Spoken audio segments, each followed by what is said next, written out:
Hello, kamusta po kayo? So, ano po ba ang mga messages ni God today from Mass now that we're back to ordinary time?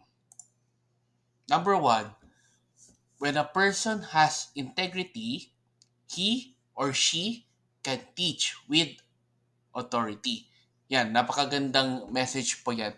So, yung mga taong nagtuturo sa atin ng magandang halimbawa sa buhay or ang mga taong nasa position para magturo or kung magturo man sa makasama nila sa opisina o sa anak or sa mga kapwa po natin, ang importante, kailangan ng tao na yun ay may integrity.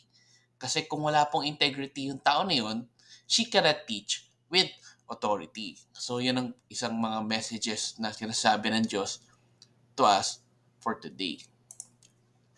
Next is, one must inspire and life-giving to teach with authority.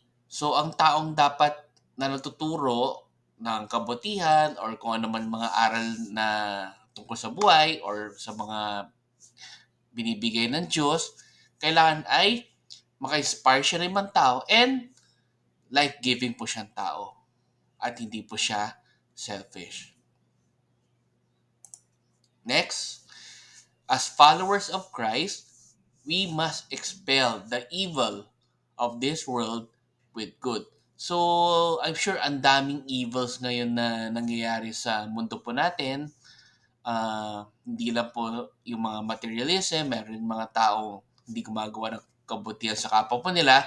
So, matatalo lang po natin yung evil na yon with doing good things. Ayan. So, lagi natin tatandaan, ang good ay laging makakonquer ng evil. Pero syempre, kailangan gumawa tayo ng mga bagay na makakatalo sa evil, which is doing good and doing good deeds.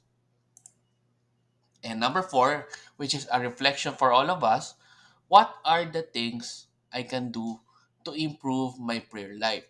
So, nasa sa atin na po yun kung paano natin ma-improve yung ating prayer life with God.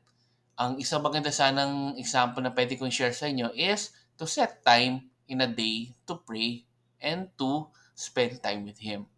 So, yun ang pinakamaganda. Like, nabanggit ko nga sa ibang mga vlogs natin, kung kaya nyo mag-grocery everyday, mabuti po yon. Or kung kaya nyo mag-grocery with your family everyday bago kayo matulog, or mag-pray sabay-sabay with your family, yun lang po ang pinakamaganda.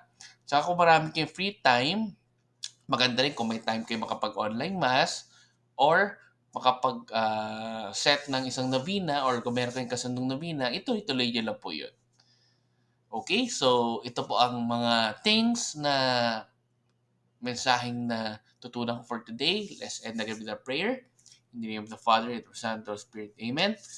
Lord, sana po sa mundo po na to na marami nga pong mga tao nagtuturo ng kung ano-ano tungkol sa word nyo or tungkol sa mga bagay-bagay na dapat gawin sa mundo na to, hopefully po ay makinig kami sa mga taong may integrity at may authority magturo po sa amin ng mga yon. Amen. In the name of Father, Son, and Spirit. Amen. So good morning po sa inyo. God bless. And let's end again with our simple Thanksgiving prayer. Daily thank you prayer.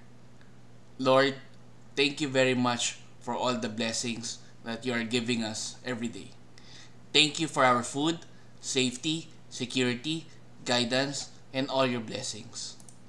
Please avoid us getting sick from all illnesses and forgive us for all our sins. Lord, I pray that all our hopes and dreams will come true in your own time.